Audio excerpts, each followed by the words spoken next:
So, yun guys, magandang hapon. Welcome na naman dito sa aking video. Okay, so, bago na naman bagong gagawin ko naman. So, kung makikita nyo, meron akong ginawa ditong network diagram.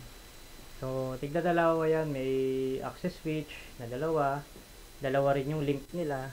Yan, core switch dalawa rin yung link papuntang firewall. Yan, and then papuntang internet na yan. So hindi ko pa nalalagyan. Kasi wala pa tong configuration lahat. As in wala pa. Bubuing ko to step by step. Sana mabuo ko kasi medyo ano to komplikado tong setup na to eh. So meron tayong legend dito, blue primary link, red backup link. So halimbawa itong dalawang PC na to. Ito yung kanilang primary link, yung blue. Pag nagloko yung link na yan, meron ba silang backup link? Papunta rito sa core switch 2. Okay, so ngayon, yung core switch 2, meron siyang dalawang link. Meron siyang dalawang link. Isang papuntang active firewall, isang papuntang passive firewall. So since itong firewall natin is active pa siya, dito niya ibabato yung traffic. Okay, so ngayon, pagka ito namang link na to, nag-down, ma-trigger yung kanilang high availability, itong heartbeat. Itong passive, magiging active na siya ngayon. So, dito na idadaan ni core switch 2, yung traffic galing dito. Okay, so ganun din dito sa kabila. So, itong mga PC na to, pag nag-down tong blue link nila, yung primary link, syempre dito sila dadaan sa core switch, tapos core switch, dito idadaan. So, pag nag-down naman tong link na to, dito naman niya idadaan. Okay, so dito naman, ito naman, pag ito naman yung nag-down, yung mismong device, syempre, lahat sila dito dadaan. Ito yung magiging primary way. Dito dadaan. Tapos syempre, ganun ulit. Pag nag-down to, so dito naman sa firewall, pag nag-down naman tong firewall na to, ito naman yung magiging active. So lahat ng traffic from dito sa PC, sabihin natin walang nag-down dito, ito lang yung firewall yung nag-down. Dito dadaan, and then dito dadaan. Papunta dyan. So, ano pa ba? Ano pa ba yung hindi ko pa na-sample dito? So, basta yun yung objectives ko. Yung fully redundant na network setup. Yung asing walang downtime pag may link na nag-down or device. So, pero yun, bago muna yun, meron tayong requirements dito na gagawin. Ito yung pinakaunang-una natin gagawin.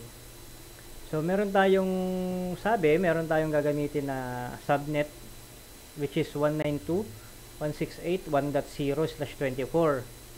I-VLSM daw natin, variable length subnet mask. So, ibig sabihin lang nun, itong 192.168.1.0/24, ihahatiin natin to sa maliliit pa na subnet or sa smaller subnet pa. Depende sa requirements. Depende sa requirements. Kunwari dito sa HR, ang kailangan nila 12 host lang. So 12 empleyado lang yung kailangan nila. Sa marketing 20. Sa IT 20. 10. Sa operations 20. So yan yung mga requirements. Ang sabihin, dito natin yan kukunin, yung i-divide natin tong 192.168.1.0 into, yan, dapat makakuha tayo ng 12 hosts, 20 hosts, 10 hosts, and 20 hosts. Okay, so meron din tayo rito another requirements. Ito, yung mga link na to. Yan, yung mga link na to. Yan, tsaka ito. So, kulang pala tong nailagay ko rito. Yan, point to point lang naman sila. So, tigdadalawang IP address lang ang need natin dito. Ayan. 2 hosts, 2 hosts, 2 hosts, 2 hosts, 2 hosts. Ganito yung ginawa ko dyan. So, ito. Gumawa na kasi ako dito eh. Ito yung nakuha natin na na network, tsaka yung CA/notation, yung usable na IP address. Tapos yung mga hindi magagamit na IP address or reserve. Okay, so ganito kasi yan. So, di ba sa marketing, meron tayong 20 host na need. Ito. marketing, 20 hosts. Yan. So, nilagay ko dyan 20 hosts. So, ngayon, yung original subnet natin, ito, 192.168.1.0. Ito yung original na network natin. Ito yung ito yung gagamitin natin para makuha yung mga host na to. So, need natin 20 hosts. So, titignan nyo rito sa binary, ano na to, kung saan papasok yun yung 20 hosts. So, pasok ba siya sa 8? Hindi. Pasok ba siya sa 16? Hindi. Pasok ba yung 20 sa 32? So, pasok yung 20 sa 32. So, ang gagawin natin dyan, since dito tayo nagbago, dito nagbago yung ano natin. Dito nagkaroon ng changes sa ating pang-apat na octet dito. Yan, dito. Ang mangyayari niyan, 192, mag-a-add lang tayo ng 32. 1.32. Okay, so 1.32. Kasi 32 yung increment, kung tawagin increment. Puntahan natin yung broadcast. Ano yung magiging broadcast address? Bago yung broadcast address, yung address bago ito. So, ano yung address bago to? Siyempre, 192.168.1.31. Ha? So, ano naman yung usable host? Ay, tama, ano naman yung usable host? Siyempre, yung IP address after neto. After netong 1.0. So, 192.1.0 1.1 hanggang, siyempre, ano yung usable after, before broadcast? 30. Yan. So, ang need natin, 20 host, pero meron tayong usable host na 30. So, meron pa tayong 10 na hindi natin magagamit. So, okay lang yan. May sumubrang 10. Hindi naman yan ganun karami. Kasi, mali natin, itong marketing, mag-expand, mag-hire sila na mag-hire. Meron tayong IP address na maibibigay. So, next, 20 ulit, operations. 20 host yung need natin. 20 empleyado daw. Pasok pa rin siya sa 32. So, ngayon, dito, i-add lang natin yung 32 dito sa 32. So, mangyari, 192.168.1.64. Diba? So, 64, yung broadcast niya, syempre, bago mag-64, 63. And then, dito naman sa usable host, after ng 32, tsaka before 63. So, 192.168.1.33 hanggang 62. Yan. So, meron din tayo ditong 10 unused na IP address. Ang bagong slash notation nito is, syempre, di ba 32? Pasok yung 20 dito sa 32. So, ngayon, yung original natin, slash 24, tatlong ano siya, tatlo siyang 255, 255, 255.0, and then, tatlong 8 yan, 8, 16, 24. So, ngayon, pasok yung 20 dito sa 32, bibilang ka dito. So, 24, so, bibilang ka, 1, 2, 3, tatlo. 1, 2, 3. Okay, so, bilang kayo ngayon dyan, 1, 2, 3. Ay, ba't 1? Dapat ay 1, 2, 3. Okay, so, mangyayari dyan, 24, ito, ay 24, 8, 16, 24, 25, 26, 27. Diba? Ito kasi 24 na tong tatlo na to. Tapos may nadagdag na tatlo. Saan galing tong tatlo? Ito. 1, 2, 3. Ito yung increment kung saan pasok yung ano natin. Yung 20 host na need. Okay? So ngayon, ang magiging bagong ano niya, magiging bagong subnet mask niya or slash notation is slash 27. So, ganun din dito. Sa yung 20, pasok din yan dito sa 32. So, 27 din.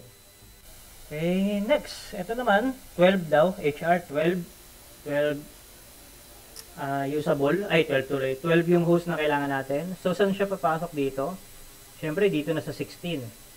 Diba? So, 192.168.1.16 plus 64.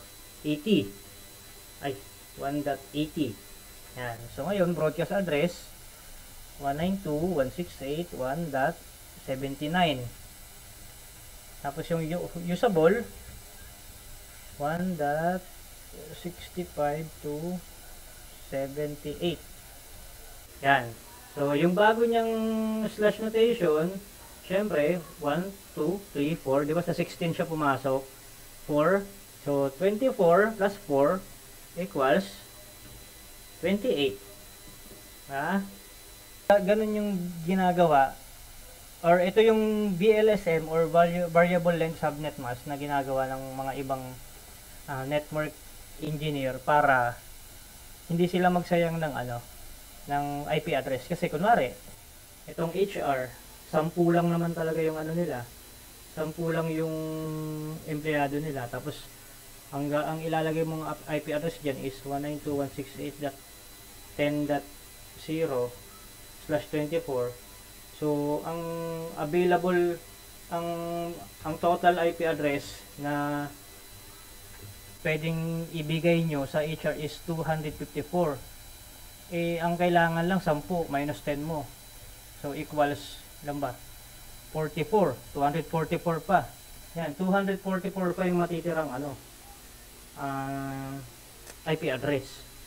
Kasi, kahit sabi mong mag-hire, umabot ng 20 ang HR na yan, ganun pa rin, marami pa rin IP address na masasayang. So, itong VLSM, Variable Length Subnet Mask,